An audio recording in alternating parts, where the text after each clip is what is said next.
I didn't choose LP. I guess LP chose me. Meet Patrick Jandard, who's a loss prevention specialist who safeguarded some of the most well-known brands around the world.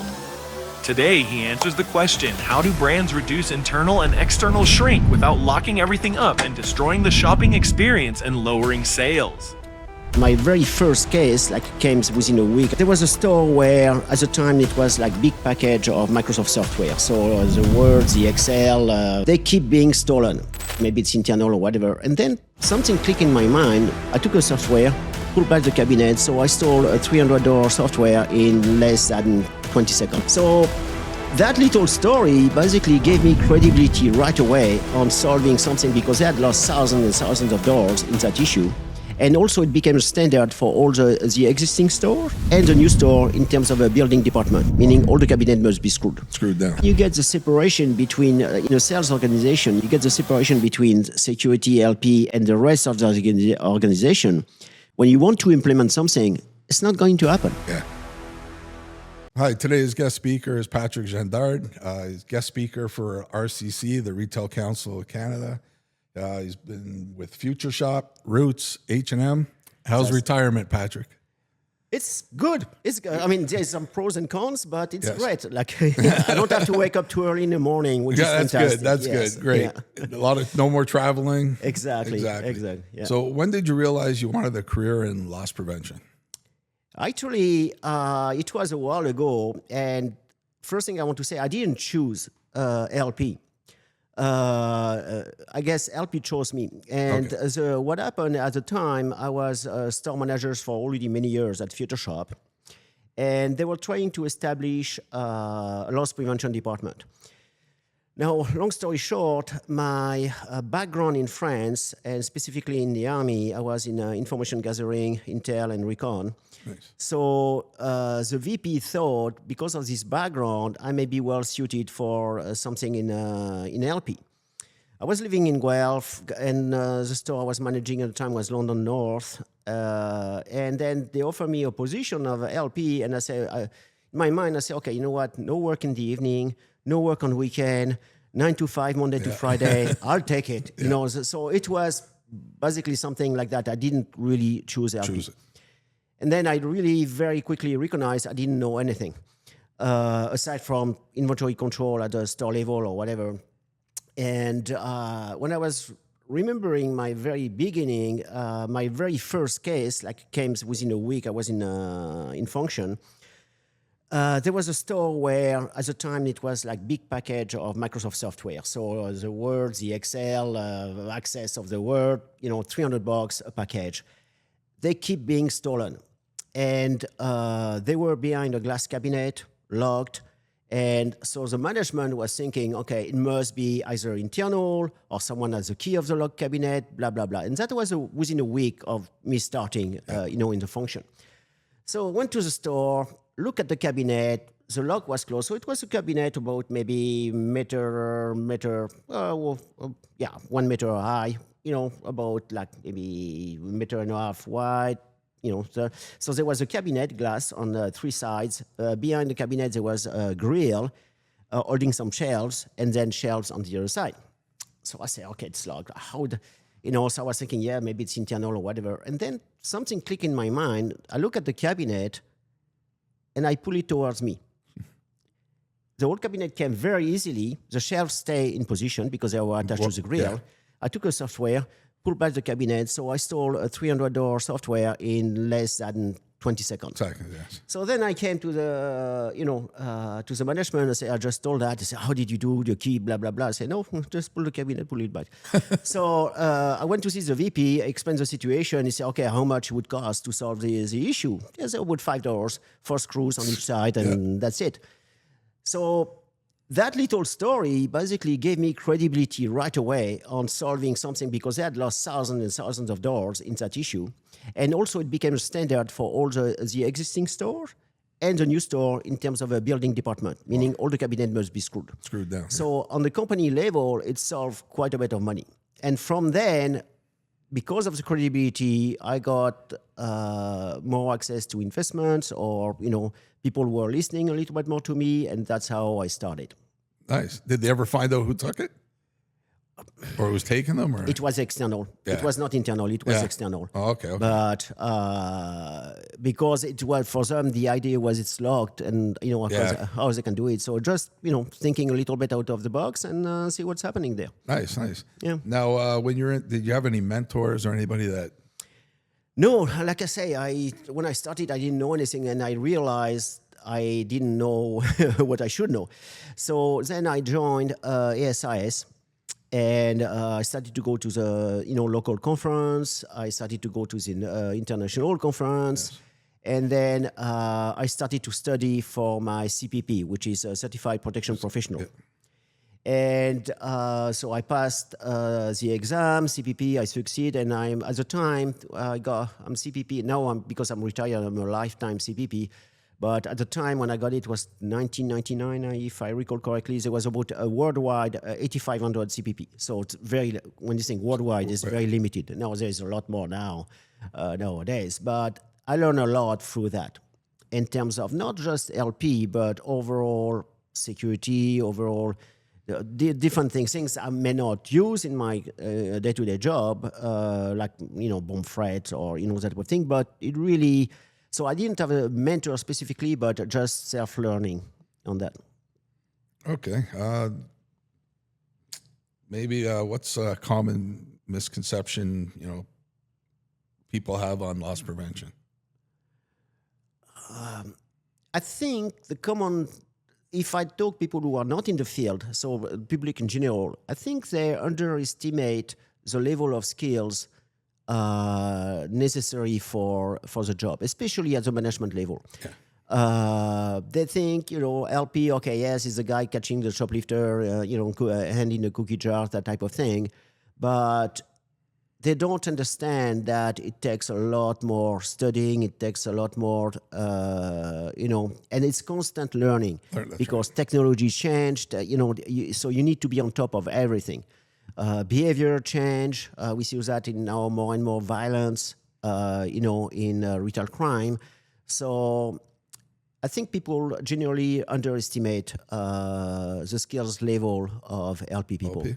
Yeah. Now, Future Shop, Roots, H&M, did you do the staff, like the store training for employees, like on loss prevention, what to look for? Yes, I did. I did some training, but it was like really basic training. For example, at the store level, I was saying, okay, if you look at someone and if you don't see the hands of the person, in terms of a shoplifter, you don't see the person. Yeah. You need to see the hands. The face, the legs, doesn't really matter what the hands are doing. Yeah. That's what you need to. But that was very basic at store level. My main training, really for my team, had very little to do somehow with LP, although I did some LP, but it was more from a management of people point of view. Yes. And my first thing is I would ask, I say, okay, what's your professional goal? And how can I help you get there? Once you start this discussion, people realize you are not just the boss. You are there. You are the person who can help them achieve their own goals. Exactly. To keep the ball rolling, that increases their commitment, that increases their trust in you. And when all that happens, their performance increase, which as a result benefits you indirectly because your result increase also. That's right. So it's more like about how you manage the people and how they trust you and start to get this synergy going among the people. Okay. Same with your own LP staff that you had. Yep. Yeah. Okay. What piece of advice would you give someone entering the LP industry or as a career? Do your homework. First thing is if you plan to go into the LP field, you need to differentiate yourself from the crowd. Yeah. Because there's many people going there. So taking a college course and say, okay, now I'm an LP guy, I go gung-ho, no, that's not enough. Yeah. You need to get some accreditation. You need to get some certification. You need to be aware of new technologies. AI, everyone talk about AI. What's AI do with CCTV? What's AI has to do with face recognition? Is it possible to implement that? And how would you do it? You really have to develop a lot of skills. That's one part of the homework. The second part of the homework is when you look at the retail industry right now, it's not that great. Yeah. We talk about budget cuts. You see that every time on TV and everything. And if a company wants to hire an LP, okay, are they really willing to fill up just a spot which is available? Or are they committed to really bring the issue of theft, crime, and everything down? That's right. So you need to do your homework of which company you would be target to enter the field. So on one side, you develop yourself. On the other side, you think, okay, who do I want to work with and for? I think those are two things I would recommend, yes, for the LP people. What do you think the future of loss prevention will be like? I think it will be very much technology-driven. I think all the change of technology will certainly affect one way or the other how it's happening. You see that in the US, for example, some jurisdictions already have very strong laws and response against ORC, organized retail crime. We are not at that level in Canada. We know it's depending of the city. I mean, if you call, we are in Toronto, obviously, if people don't know, 51 division is kind of a downtown Toronto. Yeah. If you are at a shoplifter, you call 51 division, be prepared to wait 4 or 5, 6 hours for an officer to show up and release the guy. So, some jurisdiction develop like a catch and release with a Form 9 or whatever. So that's help a little bit, helping the thing. But I think it will be a lot more future of LP also will be to be part of the organization. And I realized that, for example, when I went to H&M, the big difference between Roots and H&M, for example, where I was director at Roots and I was country manager at H&M, different titles, same thing. At Roots, the LP department was separate. Yes. It was not part of their... So if there was, for example, a business meeting, you had marketing, sales, visual, building, IT, blah, blah, blah, not LP. Yeah. So not part of really the running business. What I realized at H&M is that cannot happen. Because when you get the separation between, in a sales organization, you get the separation between security, LP, and the rest of the organization. When you want to implement something, it's not going to happen. Yeah. Priority, budget, investment, all that will be going on that side. So one thing I did, the first thing I did in when I joined H&M, we had a few people working there, and we had some regional LP manager, one out west, one out east, and so on. Instead of reporting to me directly, I got them to report to sales organization, the local regional sales organization. I would say, well, why? Well, the whole reason why is because now my goals become the goals of the sales organization. So where before they couldn't care less about shrinkage, well, now it's part of their goals and being, maybe they have a target on it, maybe they have a bonus on it. So now they pay a lot more attention to that. Okay. And that makes my job a lot easier. Another thing is at the corporate level, at head office, I really make sure that if there was a meeting for a new store, I'm part of it. Because I want to see exactly what's happening in the new store, where's the exit, what's happening, what hardware and so on. I want to be part of where there is a visual meeting. Because if you are going to put some very expensive product at very front of the store, because it's good for sales, it's good for the customer, okay, how good is it for me? That's right. And how can we mitigate both needs? How can we combine both needs? So I wanted to put my nose in every single meeting. Because of that, and because both at Roots actually and at H&M, when I just joined in, I went for the low-hanging fruit. Because of what I call the low-hanging fruit. And in my case, when I analyzed the situation, on both cases was internal fraud. Not internal theft, internal fraud. Internal theft is a lot more difficult to investigate. Internal fraud, pretty easy. You get a POS system, you get this, you get that, you get receipts, you get CCTV most of the time, so it's a lot easier. in both cases, I was able to cut shrinkage by half within the first year. Wow. And when top management saw that, I said, oh, boss, this guy mean business. And then I became part of, mainly at the H&M, I became part of the organization because now I did some value. Value, that's because cutting shrinkage in percentage by half, yeah, okay, it's a percentage. When you put dollar sign on that, we are talking serious money. That's right. And so then they start to pay attention to what I was saying.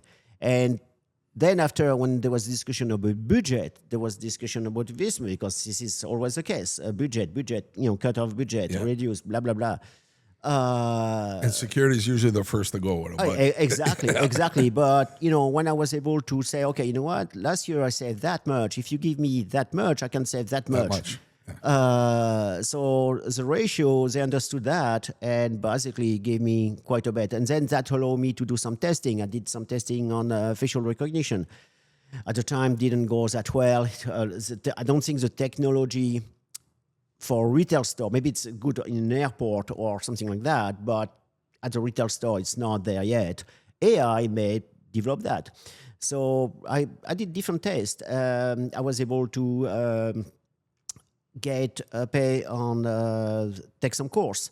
One course I took was SCAN, which is scientific content analysis, and this is a beauty. I don't understand why people don't take that course more. And I'm certified on both the basic and the advanced SCAN technique. And the beauty of SCAN is when you get a written statement, for example, you don't analyze what people say. If they get a written statement, usually they will say, okay, this guy says that and that at that time, was it what he was doing at that time? So that's not what we do. In SCAN technique, we don't analyze what people say. We analyze how they say it. And I had a very good case at the Roots where we had some deposit being missing. And I asked everyone to write a statement of what they did from the time they arrived at the store until the time they left. And through SCAN technique, I was able to identify a person who was possibly the author. And I interviewed that person. The person denied. It was an assistant manager at the time. And then the next day she called me and say, oh, I'd like to talk to you privately. I say, hey, bingo. Well, no. Basically, what she lied or what she omitted on her statement was that it was so busy. It was December. It was busy. Customers were upset and everything. And she said, okay, forget it. I'm going out. I'm going to have a smoke. Theft occurred while she was away. Oh, okay. And then for me, it was really easy after that to pinpoint, what it was. But so we analyze pronouns, we analyze tenses. Usually when people relate something in the past, they will talk about past tense. The minute they try to basically have some type of deception, the brand, because the brand is thinking about it, they switch to present tense for a very short period of time and then go back to past tense. Missing pronouns, missing change of vocabulary. Cash, money, cash. Okay, money is not cash is not money. What does it mean for the person writing that? So a SCAN technique on a written report gives you basically the roadmap to do a very good interview. It's only one part. Yep. Once you have that, you can really start to prepare your interview. And I use Wicklander and Zlowski, which is very well-known method of interview. But I know exactly which point I'm going to target because of my SCAN analysis of the statement. Yeah. And then it's pretty easy after that. Nice. You were talking about the U.S., so I always tell this story. So I was in the U.S. in Pittsburgh, stayed at a 5-star hotel. Underneath they had all the stores. Yeah. And there was a pharmacy, well-known pharmacy. And I walked in there and everything's under glass. Chocolate bars. A $3 chocolate bar was behind the glass. And it's like, and I was talking to the manager, and she goes, it's everything. They just come here and take everything. Like everything's locked up. I went back about 6 months later, and it was closed down. Exactly. So you think that'll ever come here, where you walk into a store and everything's behind glass? No, because I don't think the marketing people will allow that. Because obviously, as you said, result store closed down. Exactly. And you don't want that to happen. Yeah. So you need to find, when people say, oh, our goal is zero shrinkage. Okay, dream on, because that's never going to happen. Okay, Exactly. That's utopia. So what you need to do is, okay, I'm that level of shrinkage and I lose so much money.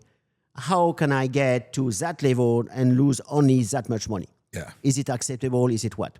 Then you need to calculate. Then you need to say, okay, what do I need to do to still have sales, to not lock everything, but agreeing to lose that much product, but reduce, for most of it. If you can do that and come with a good solution that everyone agrees with, the marketing, the visual, the VP, everything, then you are on a winning strategy.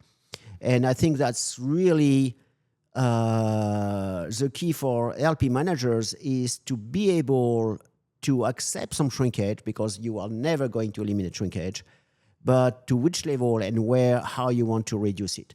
Like when I was saying earlier on, when I reduced shrinkage by half, for me, low-hanging fruit was internal fraud. And then on separate level, okay, in a retail, clothing retail business, one of the major points is control of fitting room.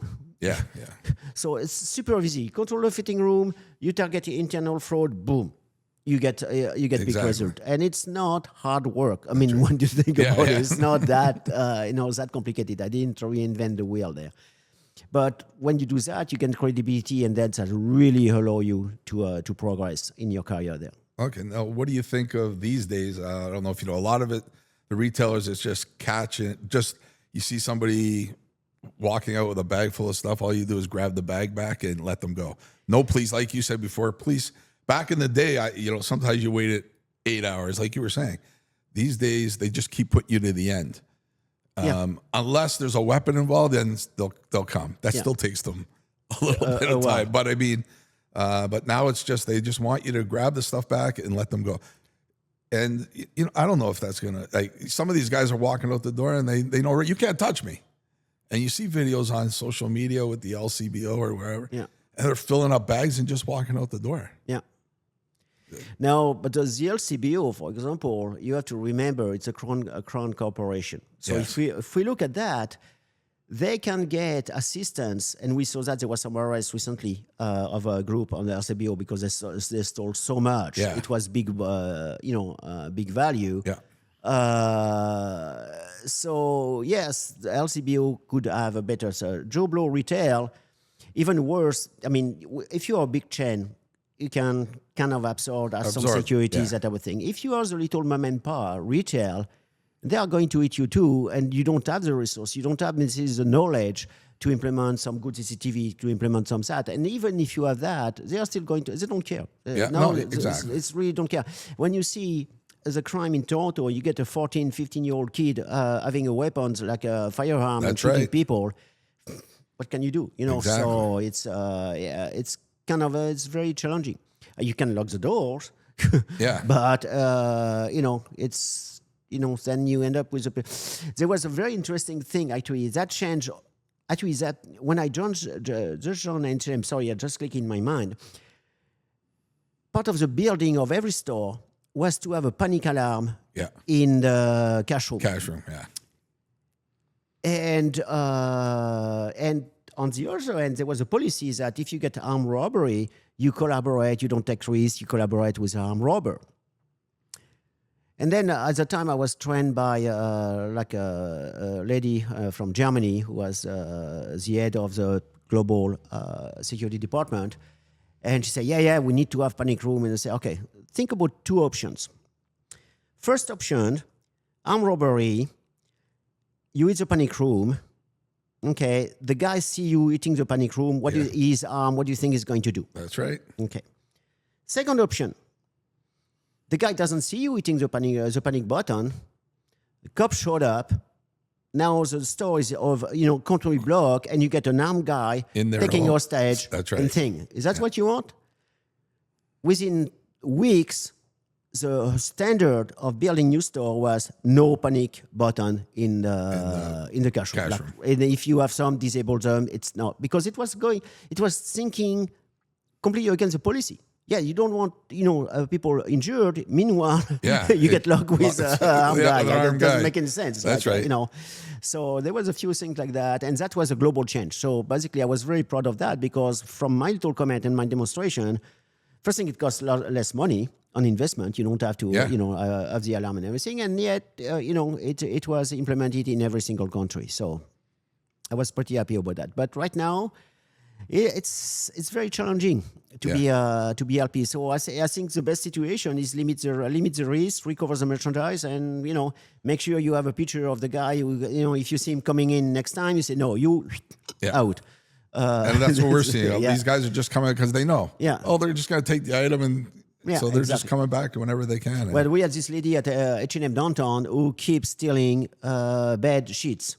That's the only thing she was stealing. Yeah. It was not stealing clothes or whatever, just bed sheets because she was reselling them somewhere. So we saw her coming. She was a bolo, with Eaton Center security, but she was still showing. And, so I say, okay, here she is. And she's standing and say, okay, right, go out. When I was floor walker, I had the same thing at Zeller's. This one guy, it had an entrance exit at each end of the store, but he would come in because the easiest thing for him to grab, and it was the closest, was those Bedna bags. You get the whole the comforter, the pillow, and they were like 100, 150 something. That's all. He would take 2 a day and walk out with them, and he was just selling them for whatever. And that's the thing in Canada, like in Ontario, sorry about that, anything under $5,000 is summary conviction, right? So summary conviction, even if they go to court, okay, get out. So unless there's still really something consequent, is over 5 become indictable offense, but it's very rare in retail that happen, except if you are in jewelry business or that type of thing. So, but you can see kids coming with hammer in jewelry business. Yeah, that's gone crazy right now. Maxing the grab and exactly. And so I think the justice system also need to be aware of. I remember back in the days there was a political group who was paying people to shoplift just to support a revolt. I don't want to mention countries or whatever, but people don't realize the implication. We had people stealing because they were feeding that to send money for terrorist group or some other political government rebel or whatever. So it's a big ramification. Yeah. Or basically, some people, stealing to support their drug habit, which benefit organized crime. One way or the other. Well, that's another story. I always tell, we bring that up is they used to steal baby formula.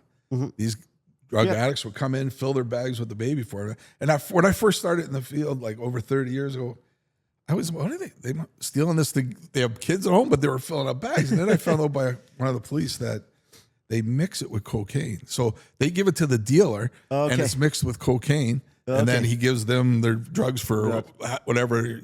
And that was like, wow. Yeah, it's not just little kids with hands and cookie jar. Yeah, it's all connected. That's right. So as an LP guy, you have to remember, as an LP guy, you are not there to fight crime.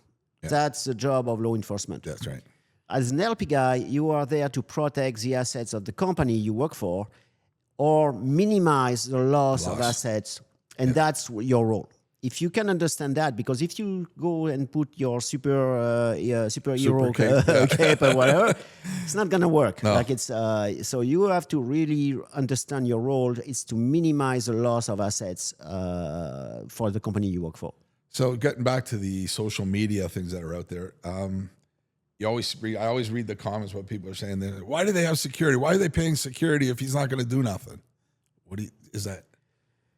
Well, it's a little bit of a deterrent because, you always have the casual shoplifter, like the mom or the dad who that's maybe free, maybe I deserve it and still. Yeah. So security will deter a little bit that. Security will not deter everything. You cannot put ES, cameras, floor workers. They are not going to deter professional or semi-professional. It will deter people who, the occasional shoplifter.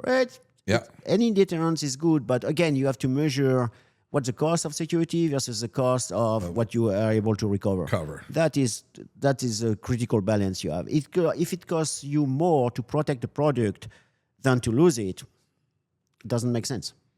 So back in the day, they used to arrest somebody. They had the civil recovery. Do you agree with that kind of like? We, you guys did it? We, Yeah. oh yes, big time. Big time. That was big. Oh, Yeah, I remember. Yes. Oh yes, that we recover. I would get easily $3,000, $4,000, $5,000 a month Yeah. on civil recovery. Exactly. So it was not everyone would pay, but for the people for who the people that pay, and yeah. you know what? At the end of the year, that would pay for a part of my security budget or yeah. whatever. Yeah, So, absolutely. but do you agree if there's a teenage kid goes in and steals some lipstick and the parents get fined $500? They will learn the lesson. They Yeah. will, as a Because I parent. used to hear that all the time. Why, they'd come back to the store, the parents showing me, how did I get this? Yeah. At first I'd say, I have nothing to do with that. But they'd say, well, how come I'm getting charged $500 and they stole the $10 lipstick? Well, teach your kid. Teach your kids, exactly. Yeah, that's that's. And you don't get nothing out of people that are on, the welfare system. Yeah, no, that's exactly. or drug addicts, whatever. And sometimes some people say, "Listen, yes, I understand, I stole that, but I cannot, pay $500. I'll give you $100. I give you, $100, whatever they can. $200. Yeah, Say, okay, exactly. That's fine, right. let's make, but Yeah, please that's make good. sure to not. So it doesn't have to be like That's right. Strict, that like, rigid or exactly. whatever. But it keep in mind. Person now realize, okay, I stole this $10 T-shirt and now you have to pay $200. I'll give you $50. Yeah. But I won't do it next time. Like Exactly. it's not profitable. So Yeah. But and another thing was I was in LA in a little variety store. I walk in and I was surprised to see they had a guy with a gun at the door. It was just a variety store. So I asked the owner there and he goes, I get robbed almost every day. He goes, it's almost every day they'll want to rob me, so I had to get a guard. Yeah, yeah. It's hopefully in Canada it's not that level, bad, but and also the firearm laws are quite a bit of different now, yeah, than it is in the US. But and also if I was now, even if we had let's say laws that allow armed guard in a store. I don't know if I would agree to put some on because what you end up a gunfight in a store. In the store, exactly. With I don't know. For me, it's like the liability that you will occur by having that. The guard could be killed or injured. It could kill a robber. It could some bullet could injure some normal customers. I don't think I will accept this liability. If I walk into a store and there's a guy with a stand there with a gun, I'm kind of thinking, okay. This store has some trouble. Take it. Be my guest. Yes, exactly. You want to share any other story, like internals or anything that you've been doing, that you've done? Let's see. Let me think about it. Something that just stands out. Actually, I was asked, it's funny because when I joined H&M, H&M was managed by the US. It's a guy, actually he's on my Facebook, I still communicate with him, great guy. He's the one who hired me to work for H&M through a headhunter. And so I did my job and everything at H&M Canada. And then I was asked by the American Continental manager or whatever in New York to come to New York and kind of take control of the U.S. Department security because it was not going well. Yeah. And it was really kind of weird for me because now the guy who hired me would report to me. It was kind of a way, but we still maintain good connection. Yeah. The problem is that this guy used to be a cop in the U.S. In St. Louis. And it was like great guy, everything, but the security department was run like a security department, like an ERP. Yeah. Completely separated from the sales organization. So I started to interview some regional sales managers over there and say, okay, what's your sales, what's your margin, what's your this, what's your that. Boom, boom, boom, boom, boom. The answer was coming on. Okay, what's your shrinkage? That was, the thing. So I went back to the continental manager. I said, okay, if you want to change it, first thing is you need to adopt the same strategy that we have in Canada, meaning that security people, the regional security people will report to regional sales organization, meaning it becomes their goal. So I changed the whole thing, and I started to hire. So I went across. I went in California. I went to LA, San Francisco. No, San Francisco I didn't go, but New York, everywhere, like all over the place. And then I recognized there was this regional sales manager, and she seems to be, when I did my presentation on how I wanted to change that, I was doing that in each region. She was the one challenging me. I said, okay, great. I like a little challenge. At least she's not like, falling asleep. She's challenging, why. So I asked her to come from California to New York for another interview. And I ended up hiring her as the US security manager. And then, okay, this is how we are going to run it. This is how we are going to do. So I ran that for a while, and I was still the continental security manager for Americas at the time.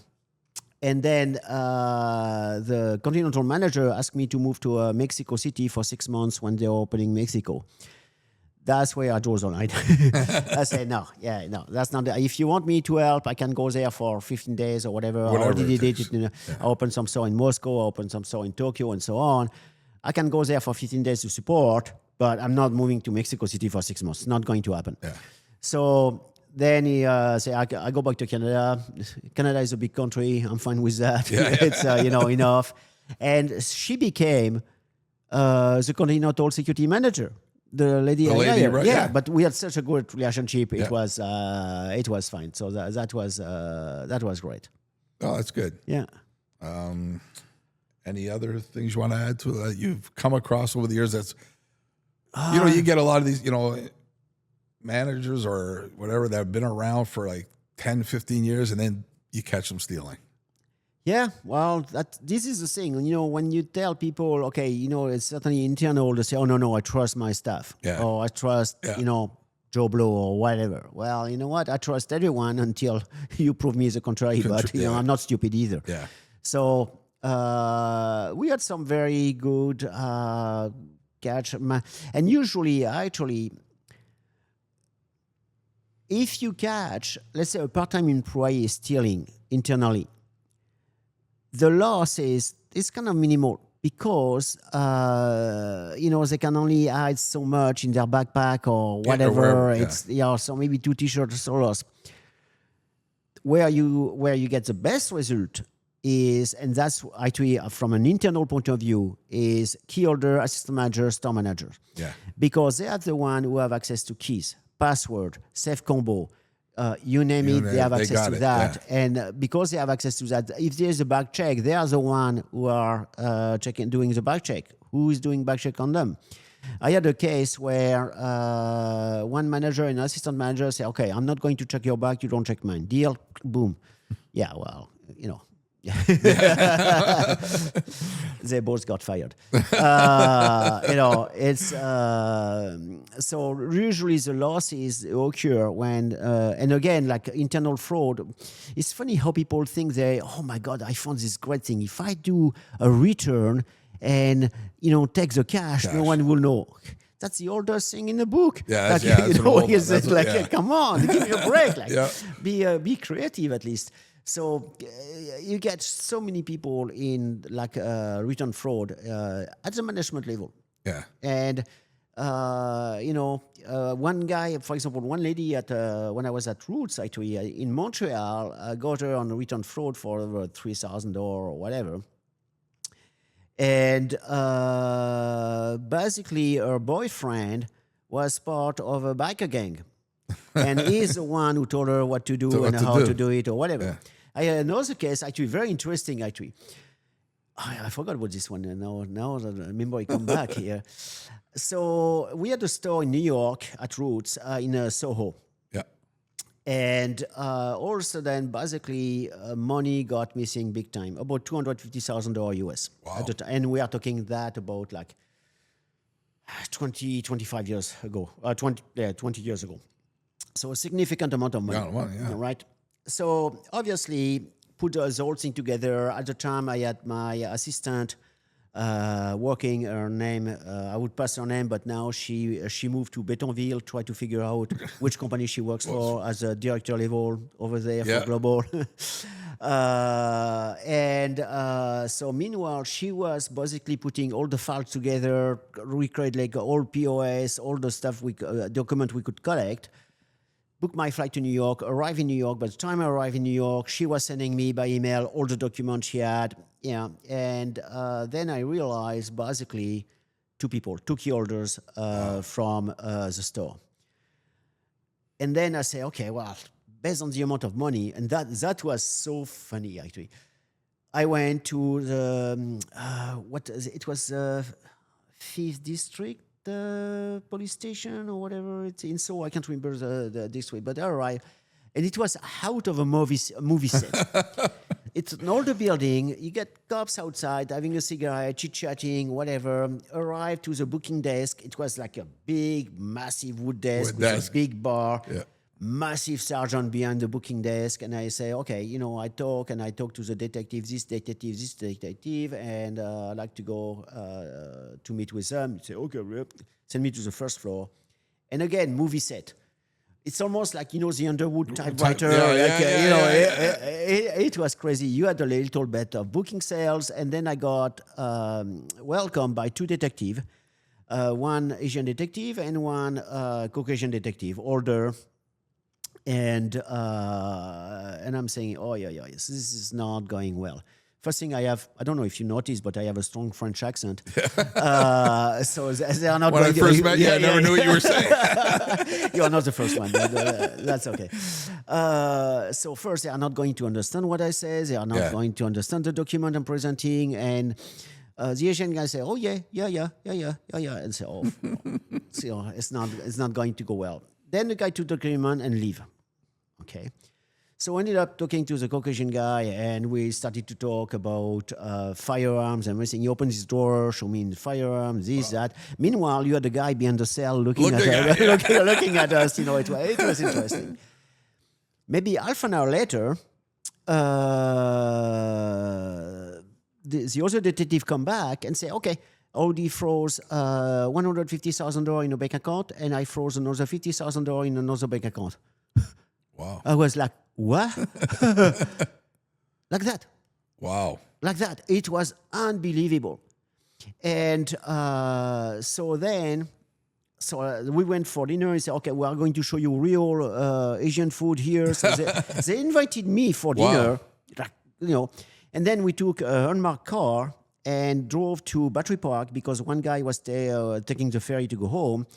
And then my hotel was Holiday Inn in Soho, so we had to drive all the way to Broadway during rush hour, in New York. You can imagine traffic. Yeah. The guy took the light, put the flashing light on the dashboard of the unmarked car, turned on the siren, takes the opposite lane, facing traffic on Broadway, and zoom. Wow. All the cops at every corner were stopping traffic because we were coming in. I was in my hotel in no time, so we went for a drink. It was such a movie. It was unbelievable. It was great. And I was saying, wow, you know what? So then later on, when I was back in Canada, I wrote a letter to the chief of detective of NYPD. Yeah. And also, that's another thing also. Thinking, okay, those guys are fantastic. And I got a reply from the chief of detective NYPD. But also those two detectives, they bought me a T-shirt. It was after 9/11. They bought me a T-shirt of NYPD police or whatever. And they bought me a T-shirt of the responding people. So police, fire, EMS, and ambulance, on 911. Nice. We were there. I still have the T-shirt. That's good. That's very. Nice. It was an unbelievable trip. That's memory like that. Feels good. It feels good. That's right. Yeah, absolutely. Well, the police down there, they're on every corner. I went in last year. I was there. I went down into the subway, and it was like I turned the corner, and there's like 3 there. You walk a little bit, there's 3 more. Then I went around another corner, and there was like 5 soldiers with the guns walking through the subways. Yeah, that was just crazy. I know. Yeah, National Guard. Yeah, National Guards. Yeah. So off LP first. Oh, no, you were going to say something? No. I was thinking that there's another little interview techniques. This is where sometimes you need your brain to be really active during an active interview. Yeah. My assistant, again at Roots, and I were interviewing an assistant manager for theft of a deposit. So she was doing the interview, and he was, no. I'm thinking, the guy is being deceptive. It's obvious. Yeah. But he's denying. And then it clicked in my mind, like through listening to him, the way he was talking or whatever. He's alpha male. He's never going to admit to a lady. That's not going to happen. Yeah. At the time, I was still smoking, which I don't anymore now. As I told my partner, lady, which I will pass the name, I said, okay, you know what? Let's take a break. I'm tired. I want to go for a smoke. And I told the guy, do you want to go for a smoke? The guy said, yep. So okay. So we went out of the mall, sit down on bench, and there was some pretty, lady walking, by, and then starting to comment on that and saying having a smoke. And I said, okay, come on, man. I know you did it. So, why? Yeah, I did it because blah, blah, blah, blah. Bingo. Ding dong. But just by clicking on saying, okay, his personality would not admit to a lady. So sometimes it works reverse. Yeah. I was doing an interview. I was training that was at H&M. I was training my main collaborator lady to do an interview. And we had an Eaton Center, and we had this kid who stole, quite a bit. I was getting so annoyed. I could almost feel like... Yeah. So I said, you know what? That's it. I'm leaving, and, I'm going to call your parents, blah, blah, blah, blah. Yeah. Leave the room, calm down, okay, put back together, go back in the room. The kid was spilling his guts to to the lady. I was not connecting to him. She connected to him. Yeah. So it worked both ways. It worked both ways. There is not one way or whatever. So I shut down, didn't say anything, started to take notes, reverse roll, and that's what it is. Yeah. Now, did you see more internals with full-time staff or part-time? I figure a lot of part-time, they don't care. And they need the extra money, so they start stealing stuff. Actually, more on the full-time. Full-time? Yeah, more on the full-time. And like I say, more on the full-time, more a key holder, assistant, store manager. Yeah. More on the full-time.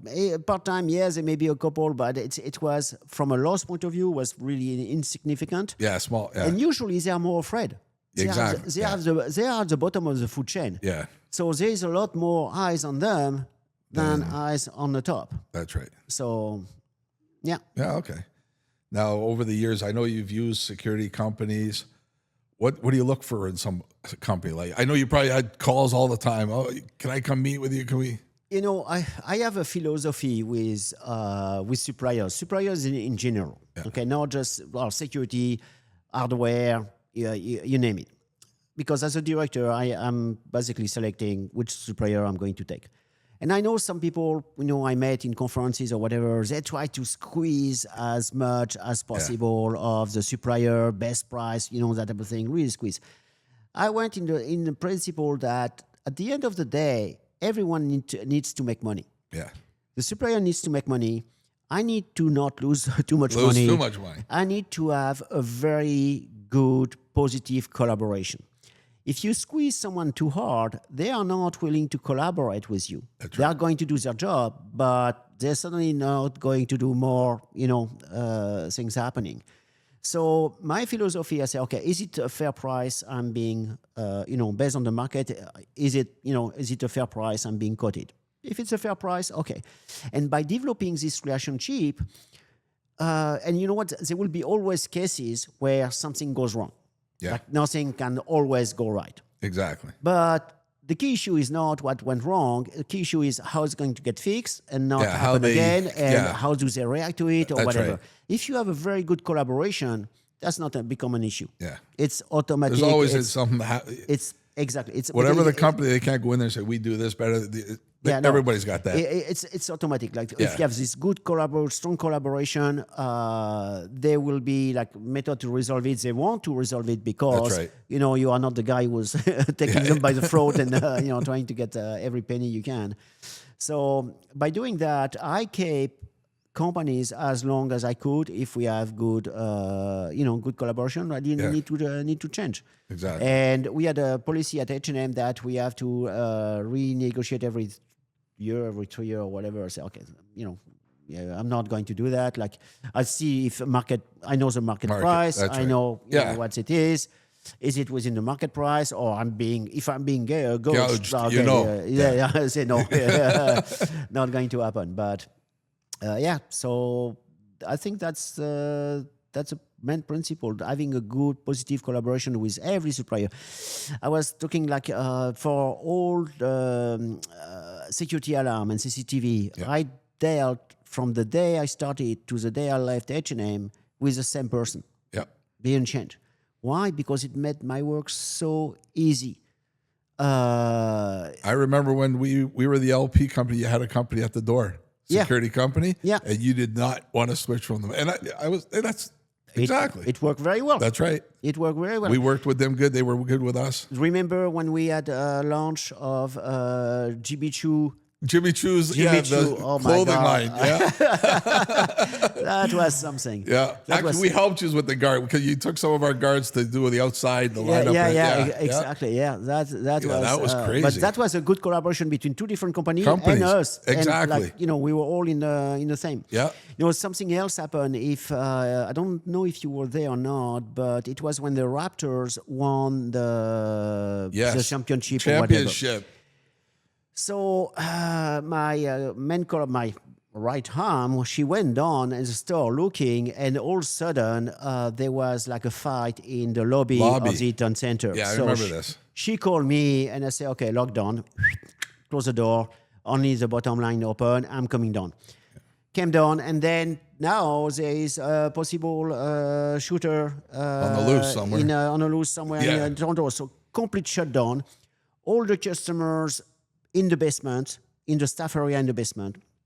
And then I say, okay, we know the rules. We know that we have been trained for that.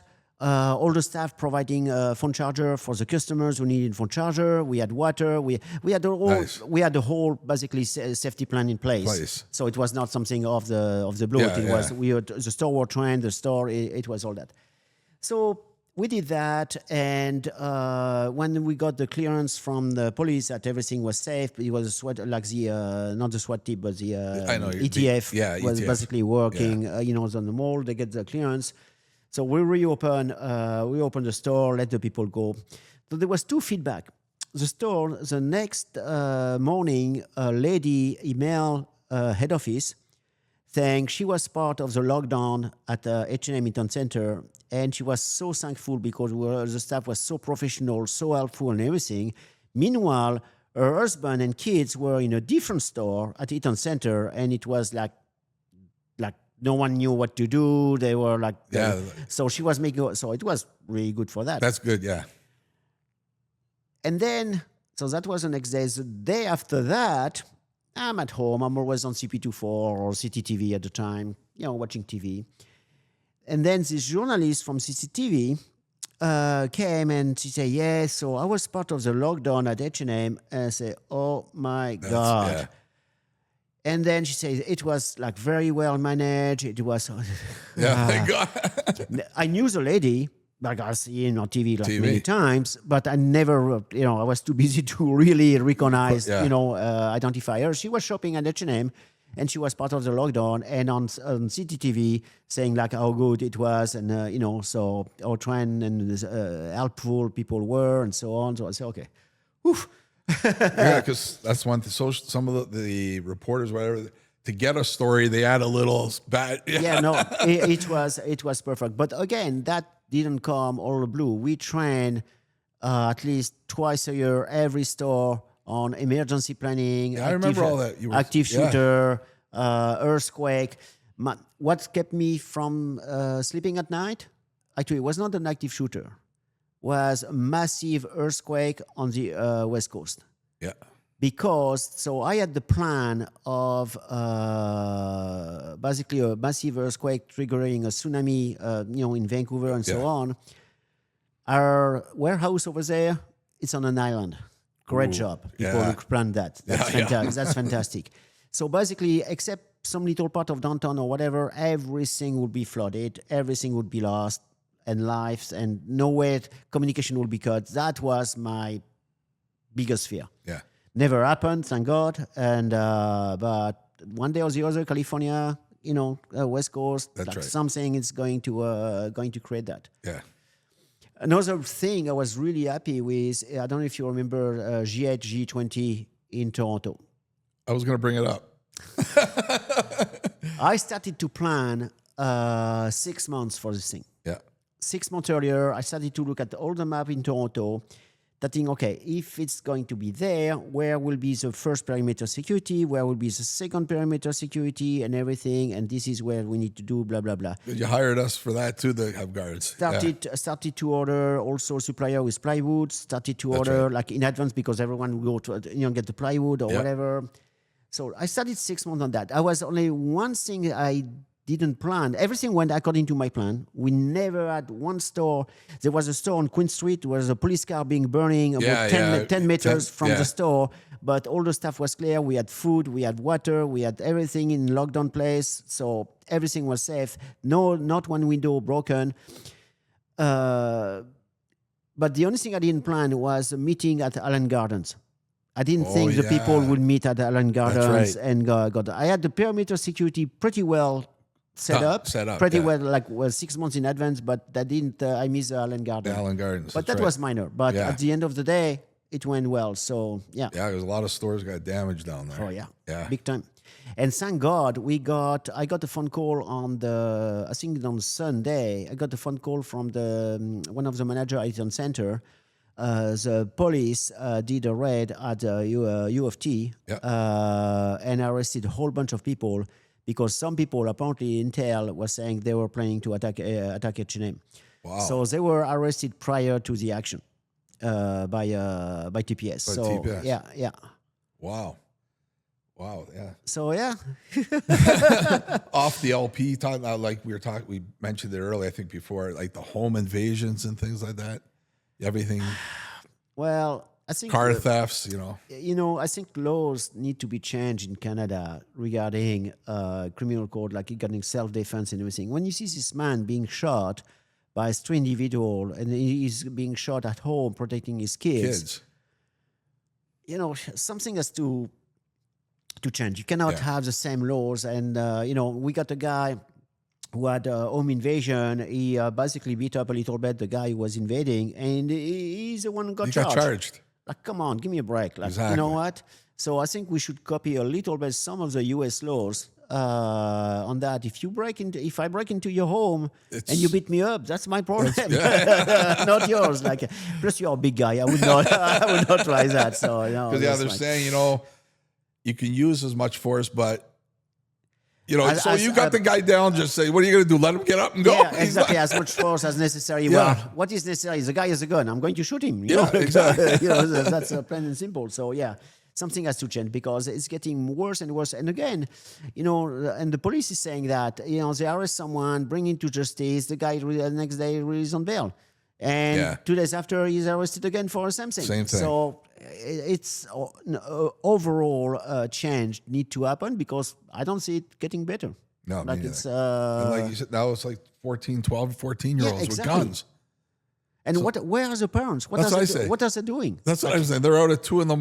Like, I would never let my kids. No. There was an ad when I was living in Montreal. I think it was in Montreal or in Manitoba. I can't remember.